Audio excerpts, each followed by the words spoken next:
जैसा कि आपको पता है, सोशल साइंस एसएसटी को बोलते हैं।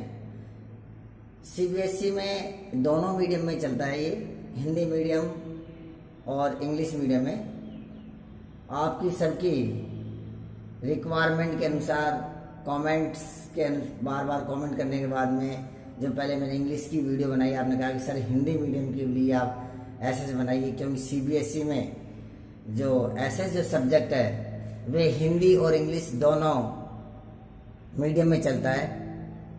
तो मैं उन बच्चों के लिए ये वीडियो बना रहा हूँ जो हिंदी मीडियम से सोशल साइंस में एग्जाम में अपेयर होते हैं। तो आज का जो देखिए, जो मीडियम है हिंदी या इंग्लिश, ये कोई बैरियर नहीं है। इसमें सब्जेक्ट के ऊपर कमांड होनी चाहिए।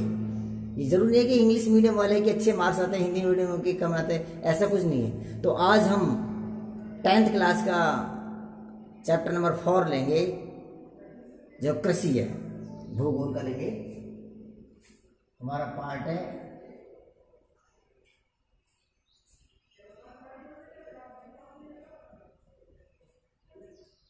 10 भूगोल,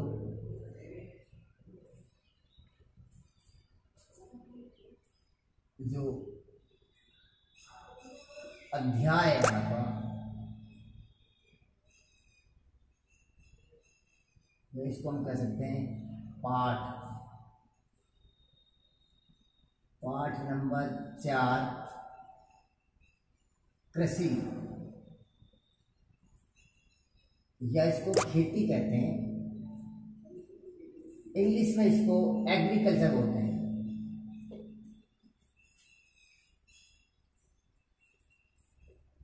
देखिए, कृषि को हम इंग्लिश में एग्रीकल्चर बोलते हैं। एग्रीकल्चर जो वर्ड है, सबसे पहले देखते हैं कि हम खेती क्या है, ये खेती करना किसे कहते हैं या कृषि किसे कहते हैं। तो ये 2 वर्ड से बना लेते हैं, से agri plus cultura. Agri plus cultura. Agri means होता है फील्ड, यानी खेत, और कल्चर में होता है बोना, ग्रोइंग, यानी खेत में कुछ जो बोते हैं उसको हम एक खेती कहते हैं। खेती करना होता है कि कृषि के अंदर हम खाद्यान्न, अनाज और अखाद्यान्न के साथ साथ बागवानी और पशुपालन का भी काम करते हैं। ये हमारा कृषि। अब सबसे पहले पढ़ते हैं कृषि के बारे में, भारत के बारे में, कि कृषि भारत की लगभग 2/3 जनसंख्या यानी कृषि में संलग्न है। कृषि में संलग्न है लगभग, यानी कि 60% जो पॉपुलेशन है भारत में कृषि कार्य में है, क्योंकि भारत देश एक गांव का देश है। साथ में ये प्राथमिक व्यवसाय, प्राथमिक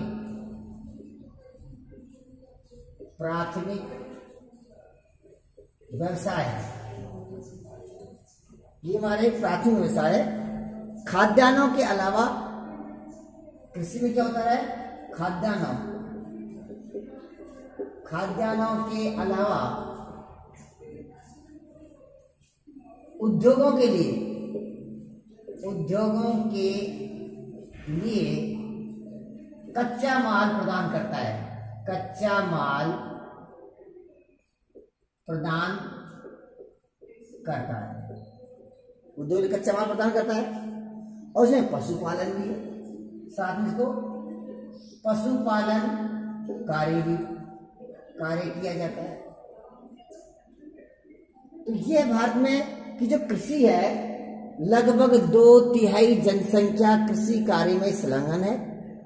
प्राथमिक व्यवसाय है।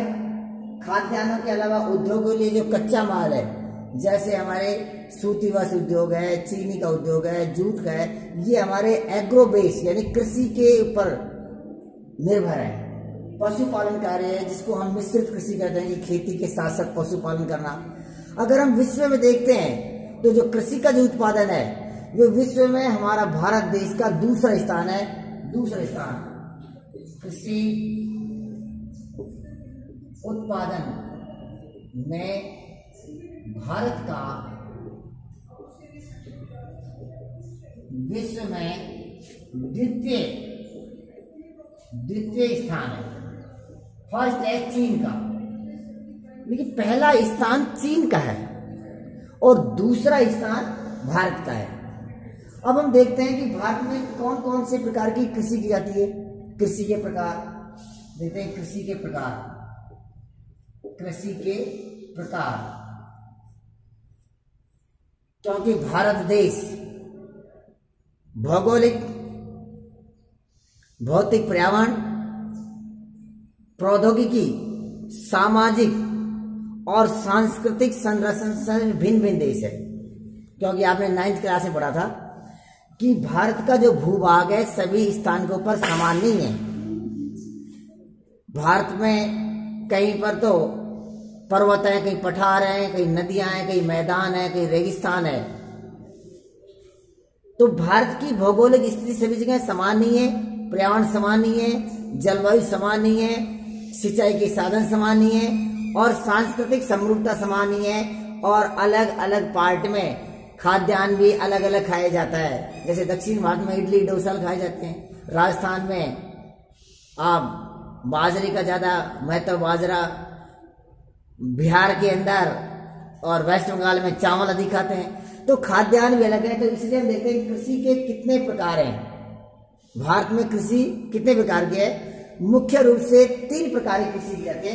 कृषि के 3 प्रकार हैं। कृषि के प्रकार हम कहते हैं 3 प्रकार हैं। 3 प्रकार हैं। कौन कौन से? नंबर 1 पहला है प्रारंभिक। पहला है प्रारंभिक जीविका, प्रारंभिक जीविका निर्वाह कृषि। नंबर 2 है गहन जीविका कृषि, जिसको हम गहन जीविका निर्वाह कृषि भी बोलते हैं। और थर्ड है आपकी वाणिज्य कृषि। वाणिज्य किसको हम व्यापारिक कृषि भी बोलते हैं। अब हम पढ़ रहे हैं भारत में कृषि के प्रकार कि भारत में कितने प्रकार की कृषि की जाती है। मोस्टली भारत में 3 प्रकार की कृषि की जाती है। पहला है प्रारंभिक जीविका निर्वाह कृषि, दूसरा गहन जीविका कृषि या गहन जीविका निर्वाह कृषि और थर्ड है वाणिज्य कृषि, जिसको हम व्यापारिक कृषि कहते हैं। आइए पढ़ते हैं हम 1 by 1 करके, नंबर एक करके। फर्स्ट है आपके प्रारंभिक जीविका निर्वाह कृषि। प्रारंभिक नंबर 1 है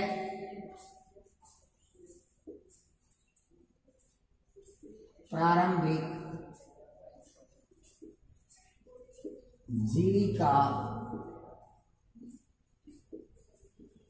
निर्वाह कृषि। देखिए जैसा कि नाम से ही परिचित है, प्रारंभिक, प्रारंभ माने शुरुआत, जीविका निर्वाह कृषि यानी कि प्राचीन काल में। क्योंकि भारत की अगर हम इतिहास देखें तो प्राचीन काल से ही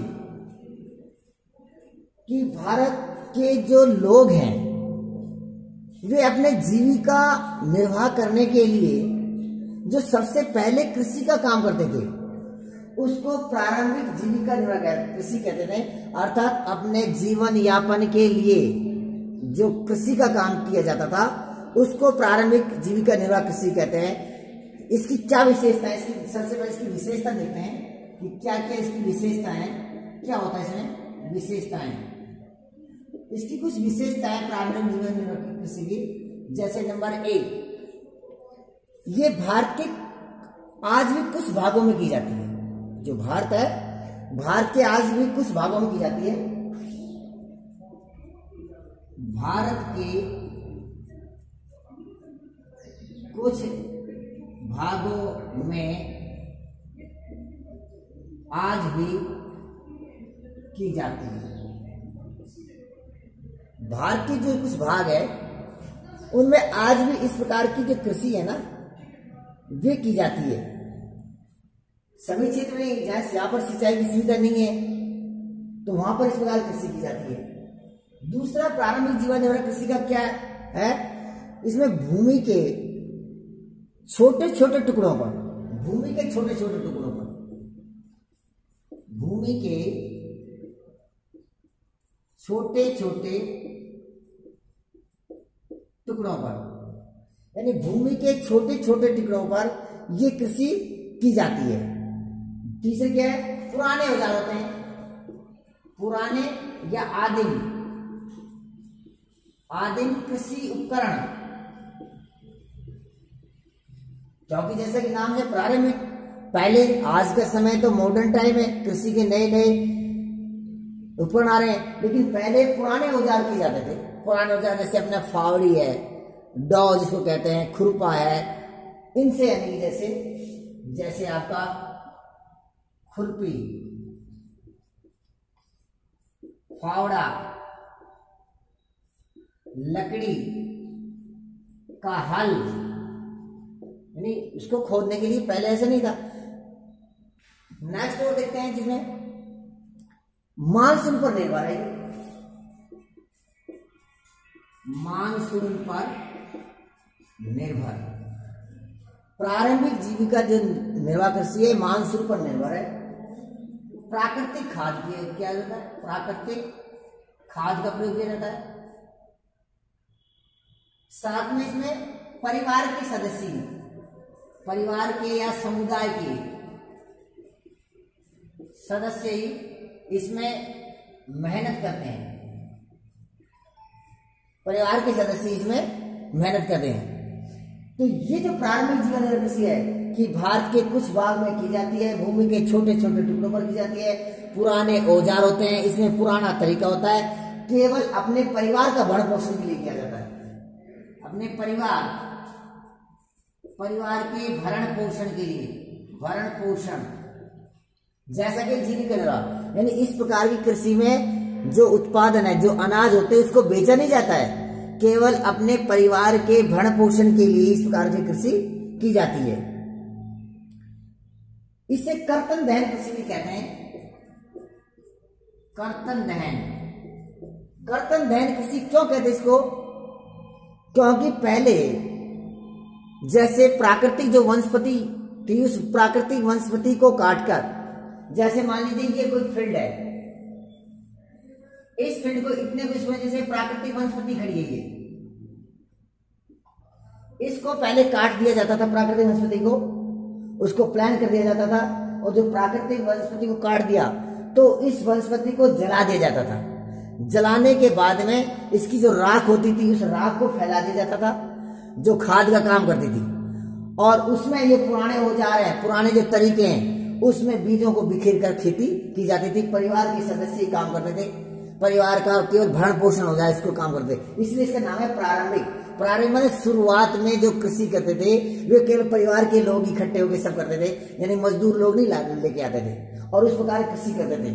तो ये होगा प्रारंभिक जीविका निर्वाह। फिर क्या करते थे कि इस खेत को साफ करने के बाद में कुछ समय के लिए, जैसे मान लीजिए किसी को किया, ये तैयार हो गया, ये फील्ड हो गया, कुछ समय बाद में फिर इस फील्ड को किया, फिर इसको किया, ऐसे 1 2 3 4 ये खेत है, छोटे छोटे टुकड़ों में, इसमें एक साल तक फसल बोई, अब इसको कुछ समय के लिए छोड़ दिया, अब इसमें खेती की, फिर इसको छोड़ दिया, फिर इसमें की, फिर इसको छोड़ दिया इसमें, अर्थात ये रोटेशन से ये कुछ समय के लिए छोड़, क्यों छोड़ देते थे, क्या कि इसकी जो उर्वरकता है वे उर्वरकता बने रहे, क्योंकि रासायनिक खाद का प्रयोग तो करते नहीं थे, ये तो केवल वनस्पति को काटते थे, जलाते थे और जलाने के बाद उस राख को फैला देते थे। और मानसून के ऊपर निर्भर है, क्योंकि यहाँ बरसात अगर होगी तो फसल होगी और सिंचाई का कोई साधन नहीं था। तो ये है प्रारंभिक जीविका निर्वाह कृषि। इसको दक्षिण भारत में झूमिंग कहते हैं। जैसे उत्तरी जो हमारा उत्तरी पूर्वी भारत है, उत्तरी पूर्वी भारत में इसको झूम कहते हैं। झूम देखो इसके नेम है। उत्तरी पूर्वी जो भारत है उसमें इस कृषि को झूम कहते हैं। अब देखते हैं कि ये भारत के अलग अलग राज्यों में किस किस नाम से जानी जाती है, क्या क्या इसके नाम है और विश्व में इसके क्या क्या नाम है। तो प्रारंभिक जीविका निर्वाह कृषि को किस किस नाम से जाना जाता है वे अब हम देखते। प्रारंभिक जीविका निर्वाह कृषि के नाम, अभी हम बात कर रहे थे कि जो प्रारंभिक जीविका निर्वाह कृषि है उनको भारत में किस किस नाम से जाना जाता है, उसके क्या नाम है।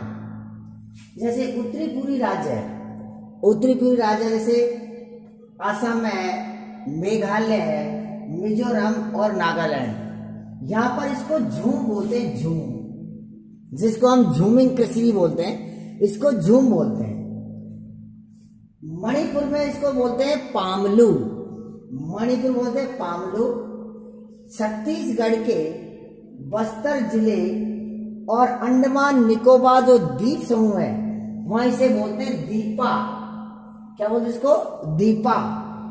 मध्य प्रदेश में बेबर या दहिया, बेबर या दहिया बोलते हैं मध्य प्रदेश में। आंध्र प्रदेश में इसको बोलते हैं पोंडू या पेंडा, पोंडू या पेंडा आंध्र प्रदेश में। उड़ीसा में बोलते हैं पामा ढाबी, देखो उड़ीसा में पामा ढाबी, कोमान और बरिंगा, पामा ढाबी, कोमान, बरिंगा ये उड़ीसा में बोलते हैं। पश्चिमी घाट में इसको बोलते हैं कुमारी और दक्षिणी पूर्वी राजस्थान में वाल्डर या वाल्टर। ये इंपॉर्टेंट है, इसको अंडरलाइन कर लीजिए क्योंकि काफी बार एग्जाम में आता है ये कि दक्षिणी पूर्वी राजस्थान में जो कृषि की जाती है उसका क्या नाम है, ये वाल्डर या वाल्टर है। हिमालय क्षेत्र में खिल और झारखंड में कुरवा, ये इसको इस नाम से जाना जाता है। ये हमारे भारत जो देश है, भारत देश के जो हमारे राज्य हैं उन राज्यों में ये प्रारंभिक जीविका निर्वाह कृषि को अलग अलग नाम से जाना जाता है। तो ये तो बात हुई हमारी भारत की। अब हम देखते हैं कि इस कृषि को विश्व में, विश्व के जो देश है उसमें भी तो ऐसी कृषि की जाती है जो परिवार के लिए अपना मेंटेनेंस रखने के लिए या कह सकते हैं अपना परिवार का भरण पोषण के लिए केवल बेचा नहीं करते, तो वहां पर भी की जाती है। तो अब देखें कि संसार के देशों में इसको किस नाम से जान जाते हैं।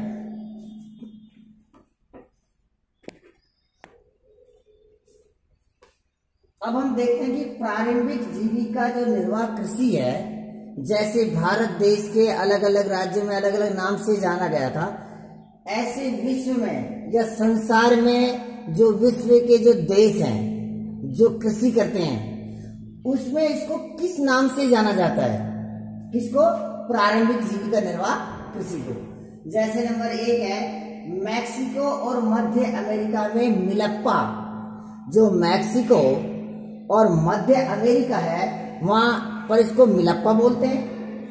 वेनेजुएला में इसको कोनुकू बोलते हैं। ब्राजील में रोका और मध्य अफ्रीका में मसोले और इंडोनेशिया में लदांग और वियतनाम में रे। ये हमारे विश्व में प्रारंभिक जीविका निर्वाह कृषि के अलग अलग नाम है। देखिए इसको याद रखना, ब्राजील जो है, ब्राजील रोके, ये इंपॉर्टेंट है, ब्राजील वाला काफी बार एग्जाम में पूछा जाता है। तो ये तुम्हारी जो एनसीईआरटी की जो बुक है ज्योग्राफी का जो चैप्टर नंबर 4 है, तो उसमें ये तुम्हारे है कि अलग अलग कृषि। अब नंबर 2 देखते हैं कि गहन कृषि।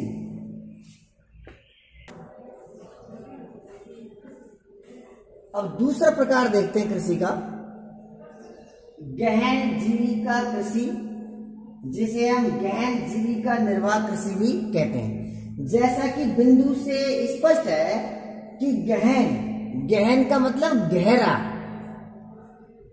जीविका कृषि यानी कि अपने जीवन पालन करने के लिए कृषि करना, या गहन जीविका निर्वाह कृषि।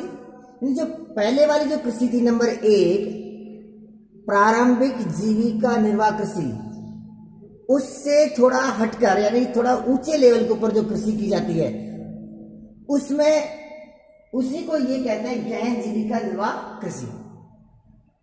तो क्या है गहन जीविका निर्वाह कृषि, कैसे की जाती है, क्या इसकी विशेषता है, तो आइए इस पे थोड़ा डिस्कस करते हैं। इसकी क्या विशेषता है। नंबर 1 है जहां भूमि पर जनसंख्या दबाव अधिक होता है, यानी जहां पर जनसंख्या अधिक, जैसे मान लीजिए पहले एक परिवार था, ये फैमिली में पहले 5 सदस्य थे, अब इस फैमिली में सदस्य बढ़कर 10 नंबर। पहले एक परिवार में ये परिवार ए है और ये अब ये भी ए है, ये मान लीजिए बी हो गया दूसरा।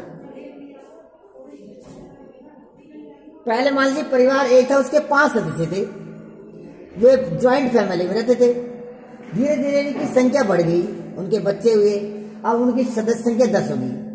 अब जहां पहले 5 गेहूं की बोरी का काम चलता था, आज वहां 10 बोरी से काम चलता है। तो क्या है कि जनसंख्या अधिक बढ़ी ना।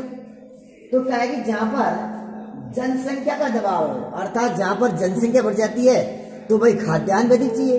तो खाद्यान्न अधिक चाहिए, जब व्यक्ति 1 बीघा के ऊपर काम करता था, जैसे एक खेत के ऊपर, अब उसको और बड़े खेत के ऊपर काम करना होगा। जब व्यक्ति 1 बीघा के ऊपर अनाज पैदा कर रहा था, तो अब उसको और ज्यादा 2 बीघा के ऊपर काम करना पड़ेगा। क्यों? क्योंकि परिवार के सदस्य बढ़ गए, और परिवार के सदस्य बढ़ गए तो उसको खाने के लिए अनाज भी अधिक होगा। तो क्या है कि जहां भूमि पर जनसंख्या दबाव अधिक हो रहा है, जहां जनसंख्या अधिक होती है, वहां पर इस प्रकार की कृषि की जाती है गहन जीविका।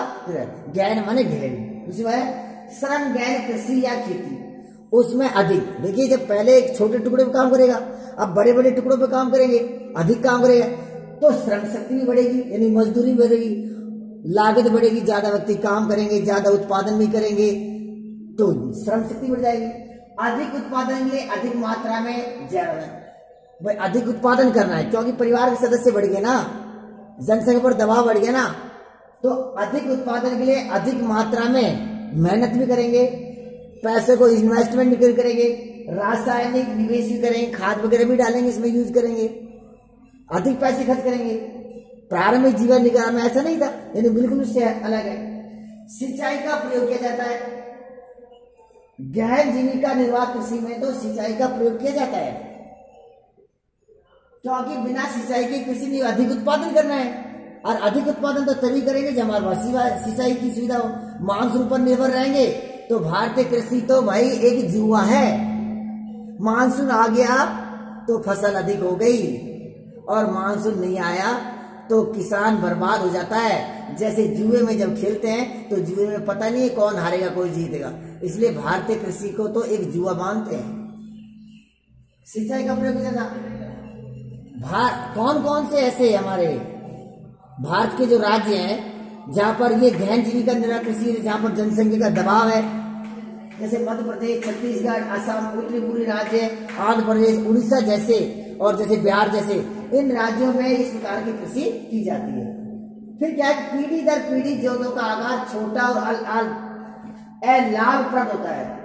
इसका मतलब है पीढ़ी दर पीढ़ी जो पुश्तैनी जमीन है, जैसे मान लीजिए आप ये देखिए कि ये एक खेत है, मान लीजिए ये जमीन खेत है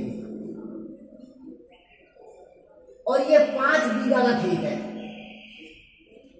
एक किसान है ए, मान लीजिए एक किसान है, उसके पास में 5 बीघा जमीन है। बीघा क्या है कि एक इकाई है राजस्थान में जमीन की नापने की, जैसे हरियाणा में अलग अलग इसको करनाल बोलते हैं, राजस्थान में जैसे बीघा है, अलग अलग स्टेट में अलग अलग नाम से जाना जाता है।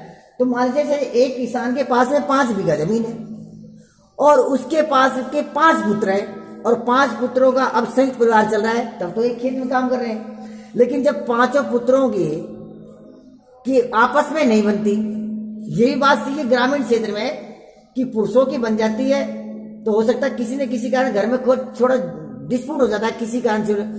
तो 5 पुत्र है, वो पिता से कहेंगे हम तो न्यारे होंगे, अलग अलग होंगे। तो पिता क्या करता है कि जो पुश्तैनी जमीन है उसको बांट देता है, उसके 5 टुकड़े कर देता है, 1 2 3 4 और 5। अब 5 उसके बेटे हैं, 5 को एक एक बीघा दे दिया। अब भूमि का यानी कि टुकड़े हो गए। अब इसमें हल चलाने में बड़ी प्रॉब्लम होगी, कृषि करने में, क्योंकि काफी जमीन इसमें की गई। साथ में अगर जैसे ये परिवार है ए, ये ए का परिवार है, ये बी का, ये सी का, ये डी का और ये का। अब इनकी भी तो संतान होगी, इनके भी तो बच्चे होंगे। जैसे मान लो इसके 2 बेटे हुए तो 1 बीघा में फिर इसके 2 टुकड़े हो गए, ये आधा बीघा होगी, 1/2। तो ऐसे कह रहा है कि पीढ़ी दर पीढ़ी जोतों का आकार छोटा होता है तो उससे अलाभप्रद होगा, उससे अधिक लाभ नहीं होगा, क्योंकि कृषि के उपकरण को चलाने में, मेहनत करने में बड़ी प्रॉब्लम क्रिएट होगी। इसलिए ये पीढ़ी दर पीढ़ी जोतों का आकार ये एक समस्या है इसकी। सीमित भूमि पर अधिक पैदावार लेने की कोशिश की जाती है, ये भी सही है। जब इस प्रकार से भूमि तो लिमिट है भाई, जमीन कोई रबड़ तो है नहीं उसको पकड़ कर खींच दोगे बढ़ाओगे, ये भूमि तो फिक्स है। उस भूमि फिक्स है तो उस पर आप खेती करोगे, और जो आपके नाम है, जो आपके रजिस्टर्ड है। तो कह रहा है कि सीमित भूमि पर, जो सीमित हमारे पास जमीन है, जैसे मान लीजिए ये खेत है हमारे पास, ये और ये पड़ोसी का खेत लग रहा है, ये ए है और ये बी है। तो आप तो ए में, ए व्यक्ति तो इसी तो खेत में करेगा, बी के में कोई जाएगा, बी के खेत में जाएगा तो झगड़ा होगा, लड़ाई होगा, और ये बात भी इलीगल है।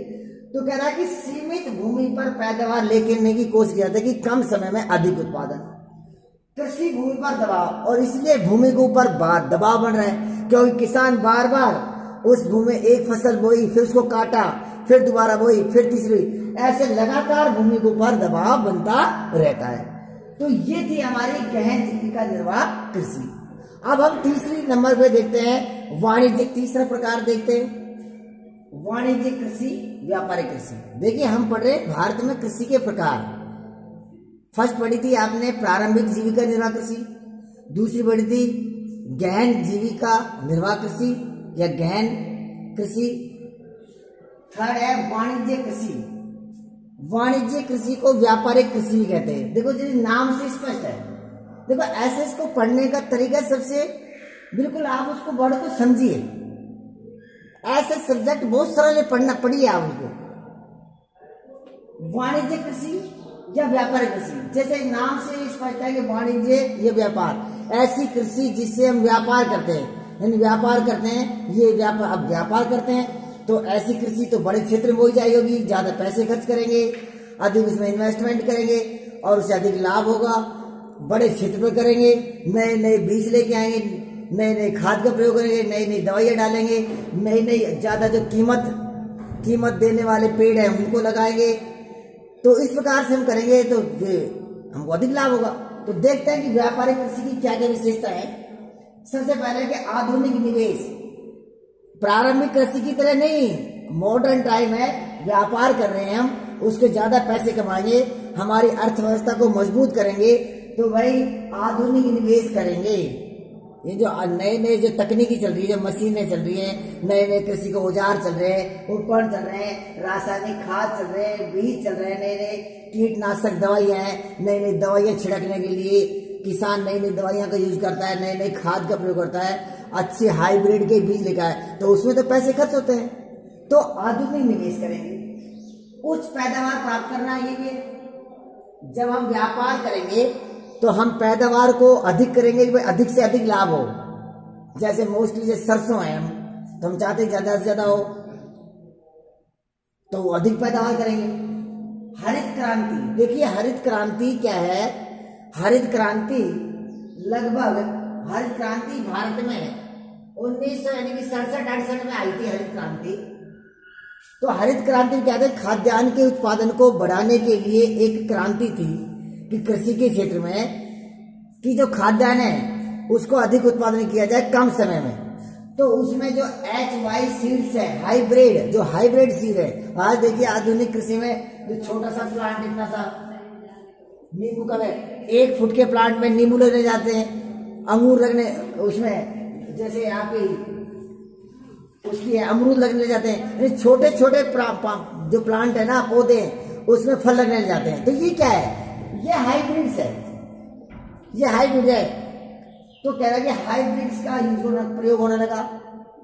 उसके बाद हरियाणा और पंजाब। अब देखिए इसके एग्जाम्पल कि हर स्टेट में, हर देश में व्यापारिक कृषि, एक स्टेट में या हर देश में एक ही कृषि व्यापार नहीं होती, क्योंकि अलग अलग देश की भौगोलिक जो कंडीशन है, क्या कहते हैं उसको, कि जो जलवायु है, जो क्लाइमेट है, अलग अलग जलवायु, उसकी बनावट, मिट्टी कैसी उसकी मिट्टी है, सिंचाई के क्या साधन है, वहां का पर्यावरण कैसा है, तो सभी ये भौगोलिक जो स्थितियां है ना, ये उसको प्रभावित करती है फसल की। जैसे हरियाणा और पंजाब में चावल बहुत अधिक बोया जाता है, हरियाणा और पंजाब में। तो हरियाणा और पंजाब में जो चावल है वे वहां पर एक वाणिज्य है, क्योंकि हरियाणा और पंजाब के लोग चावल को इसलिए बोते हैं कि उससे व्यापार करते हैं। लेकिन यही फसल जो उड़ीसा है, वे उड़ीसा के अंदर ये व्यापारिक फसल नहीं है, कि उड़ीसा में तो गरीबी है, वहां तो केवल जीविका निर्वाह के लिए कृषि की जाती है। देखो एक एग्जाम्पल है, इसको समझना, फिर समझा रहा हूं कि हरियाणा और पंजाब में जो चावल की जो खेती की जाती है, वे एक व्यापारिक कृषि के रूप में किया जाता है, उसको व्यापार करते हैं वहां। लेकिन उड़ीसा में इसको व्यापारिक कृषि में नहीं की जाती, उसको एक जीविका निर्वाह। तो है ना डिफरेंस। ऐसा दूसरा कोई एग्जाम्पल, दूसरा एग्जाम्पल जैसे हरियाणा और पंजाब में गेहूं की खेती की जाती है, चावल के साथ साथ गेहूं की, उससे व्यापार करते हैं। लेकिन ये कृषि मध्य प्रदेश और ये जो कृषि है मध्य प्रदेश और बिहार के कुछ उड़ीसा ने, बिहार का जो हिस्सा है, बिहार के कुछ हिस्से में ये जो कृषि है, बिहार के हिस्से में, बिहार का जो कुछ पार्ट है, ये मैंने गलत लिया था, बिहार है। अब बिहार वैसे भी गरीब राष्ट्र है, जनसंख्या घनत्व बहुत अधिक है। तो पंजाब और हरियाणा में गेहूं की फसल जो है एक व्यापारिक फसल है, वाणिज्य है। लेकिन मध्य प्रदेश और बिहार के कुछ हिस्सों में, बिहार के कुछ हिस्सों में ये क्या है? ये जीविका निर्वाह कृषि है, जीविका निर्वाह कृषि है। तो होना अंतर अलग अलग। भाई एक फसल, एक क्षेत्र में व्यापारिक फसल हो सकती है, तो दूसरे क्षेत्र को जरूर नहीं कि भाई व्यापारिक हो, वहां के भरण पोषण के लिए हो। ये भी हो सकता है कि मिट्टी जो है उसकी जलवायु है, सिंचाई के साधन है, पर्यावरण, उसमें कहीं उत्पादन अधिक होता है, कहीं कम होता है। तो ये कंडीशन है। अब इसके बाद देखें कि रोपण कृषि। रोपण कृषि है क्या? ये रोपण कृषि भी एक वाणिज्य कृषि का पार्ट है, एक हिस्सा है। रोपण कृषि को इंग्लिश में कहते हैं प्लांटेशन क्रॉप्स। रोपण का मतलब पहले इसकी पौधे तैयार करके फिर उसको, जैसे रोपण कृषि के अगर मैं आपको एग्जाम्पल उदाहरण दूं, तो रोपण कृषि में जैसे हमारे रोपण कृषि में चाय के बाग है, चाय, कॉफी, आपके केला, प्याज, चाय, कॉफी, केला, प्याज, ये जैसे फसल है। ये हमारे चावल है, ये चावल भी है। रोपण का मतलब पहले इनकी पौध तैयार की जाती है। जैसे मान लीजिए फील्ड है, और ये बड़ा फील्ड है, इसमें हमें चावल बोना है, इसमें चावल, तो पहले से चावल बोनेंगे, इसको पौध तैयार करेंगे छोटे छोटे, फिर इस पौध को उपाड़ कर इस खेत में पानी भर देंगे, ये पानी। अब इस खेत को, पौध को उपाड़ने, जब ये 1-1 फुट की हो जाएगी तो इसमें फिर लगाएंगे इसको, जैसे ये लगा दिया। जैसे इसको पानी भर करने के बाद में, जैसे ये खेत है, ये हमने तैयार कर दिया, यहाँ पर पौध तैयार की, यहाँ पर इसको पानी से भरने के बाद में एक चावल हो जाएगी ऐसे दूर दूर। तो ये क्या है कि रोपण कृषि। रोपण का मतलब है पहले पौध तैयार करके और दूसरे जो खेत तैयार किया है उसमें उसको करना। तो चाय, कॉफी, केला, प्याज, चावल, ये हमारी ऐसी रोपण कृषि है। क्यों? क्योंकि हमको तो भाई ज्यादा से ज्यादा पैसे कमाने हैं ना, हमको तो क्या करना है, व्यापार करना है ना। तो व्यापार तो तभी करेंगे ना, तब हम कुछ अलग हटकर करेंगे, कीमती फसल बोएंगे। रोपण कृषि में लंबे चौड़े खेतों पर एकल कृषि, लंबे चौड़े खेतों में जैसे, और एकल कृषि जैसे चाय बोले तो चाय के बागान लगाएंगे। जैसे भारत में दार्जिलिंग है, असम है ना, नीलगिरी की पहाड़ियां हैं यहाँ। वैसे कर्नाटक में जैसे कॉफी बोते हैं, है ना। दक्षिण में केला, चावल जैसे पंजाब में, हरियाणा में, पश्चिम बंगाल में बोलते हैं। तो ये क्या है कि लंबे चौड़े खेतों पर केवल एक ही कृषि करेंगे इसमें रोपण में एक कृषि। ये नहीं है कि मिक्सर करें कि चावल के साथ में गेहूं बो दे, ऐसा नहीं करना, गलती ऐसे नहीं होती है। उद्योगों और कृषि के बीच अंतर, देखिए उद्योग और कृषि के बीच अंतर स्पष्ट है, क्योंकि कुछ उद्योग ऐसे हैं जो कृषि के ऊपर आधारित है। जैसे हमारे कॉटन है, जिसको कहते हैं कपास अगर हम बोएंगे तो कपास जाएगी मार्केट में, तभी तो उससे रेशा निकलकर और सूती कपड़े बनेंगे। गन्ना बोएंगे तो गन्ने से तो चीनी बनेगी, खांड सार उद्योग बनेगा कि नहीं हमारा। तो ये क्या है कि कृषि से जो कच्चा माल है, कच्चा माल ही प्रदान करता है कृषि। उद्योग और कृषि के लिए अंतर पड़ता है। व्यापक क्षेत्र में की जाती है ये जो फसल है, व्यापारिक कृषि है, जो लंबे चौड़े क्षेत्र में कहते हैं व्यापारिक क्षेत्र। अधिक पूंजी का निवेश, भाई ये तो बात है, जब आप अधिक पैसे कमाने चाहते हो, अधिक इकोनॉमिक कंडीशन अच्छी होनी चाहिए देश की, तो अधिक पूंजी का भी होगा। जैसे मैंने बताया था कि पहले ये अधिक खाद बीज डालोगे, नए बीज लेके आओगे, दवाइयां डालोगे, आप नए औजार लेके आओगे, मशीन है, आपका कल्टीवेटर है, ट्रैक्टर है, उसको आजकल तो फसल को काटने के लिए, निकालने के लिए, जल्द इसको पैकिंग करने के लिए, ट्रांसपोर्ट एक स्थान दूसरे ले जाने के लिए तो बहुत पैसे खर्च होते हैं। तो इसलिए कहता कि अधिक पूंजी का निवेश माने इन्वेस्टमेंट। उद्योगों के लिए कच्चा माल प्रदान करता है कि जो उद्योग है वे उद्योग के लिए कच्चा माल होगा, रॉ मटेरियल होगा। परिवहन संचार, साथ में हमारे लिए क्या हो, परिवहन संचार के साधन हो और अच्छी बाजार की उपलब्धता हो और साथ साथ में लाभ प्रदान होगा। तो ये थी हमारी वाणिज्यिक कृषि। तो आज हमने पढ़ा इस अध्याय 4 में कृषि में कि भारतीय कृषि क्या है, कृषि किसे कहते हैं, कृषि कैसे की जाती थी और भारतीय कृषि के कितने प्रकार है। तो भारतीय कृषि के हमने आज 3 प्रकार पढ़े कि एक तो प्रारंभिक जीविका निर्वाह कृषि, दूसरी गहन कृषि और तीसरी है वाणिज्य कृषि या व्यापारिक कृषि, जिसमें एक पार्ट उसका रोपण कृषि भी है। ये हमने कृषि के बारे में पढ़ा। आपको ये वीडियो कैसी लगी? ये वीडियो मेरी प्रथम वीडियो है, ये पार्ट फर्स्ट कहते हैं उसको, पार्ट फर्स्ट पहली मैंने वीडियो बनाई है। मैं और कोशिश करूंगा अधिक से अधिक कि हिंदी मीडियम वाले बच्चों के लिए कि और मैं अधिक बना सकूं। Thank you.